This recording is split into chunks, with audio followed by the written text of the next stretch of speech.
Le balai des camions est terminé au silo de Mont. Sa capacité de stockage est atteinte.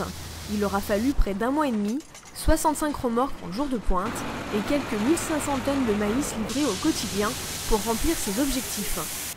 Et autant de pesées, d'échantillonnage et de bons de réception. Cette année, c'est une année un peu particulière puisque les maïs arrivent très secs et en moyenne, un maïs arrive à 27% d'humidité.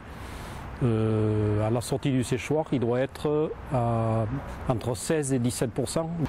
Parce que tout ce qui est commercialisé, il ne doit pas dépasser 15,5. En cause, un été très sec, mais pas particulièrement chaud. La campagne 2010 s'est d'ailleurs caractérisée par sa précocité. Au niveau des semis d'abord, qui ont démarré dès la mi-avril, la collecte ensuite, qui s'est enclenchée autour du 20 septembre. Les conditions climatiques de cet automne ont permis donc de démarrer la collecte précocement et elle s'est étalée tous les jours sans atteindre des pics journaliers très importants. À Mont, le silo a tourné 24 heures sur 24 pour réceptionner 14 000 tonnes livrées par les agriculteurs. Les 20 000 autres tonnes proviennent des autres sites de la coopérative qui ne sèchent pas. Le maïs qu'on collecte, on le reçoit du maïs vert. Après, on va le sécher, on le stocke, et après, une fois que ce maïs, on l'a stocké, ventilé, refroidi, la plus grosse partie du stock de Mont va servir pour alimenter à Bengoa, l'usine qui est basée à Lac.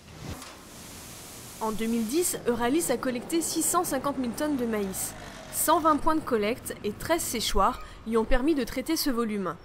Un enjeu majeur pour la coopérative comme pour les commerciaux.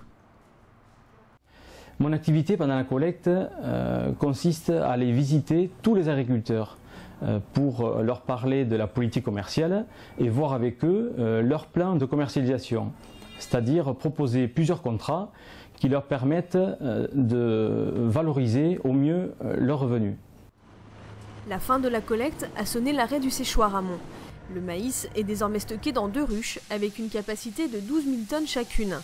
Les 2 permanents du site vont entrer dans la période hivernale, plus calme. Avec le printemps, reviendra le temps des appros, des phytos, prélude à une nouvelle collecte.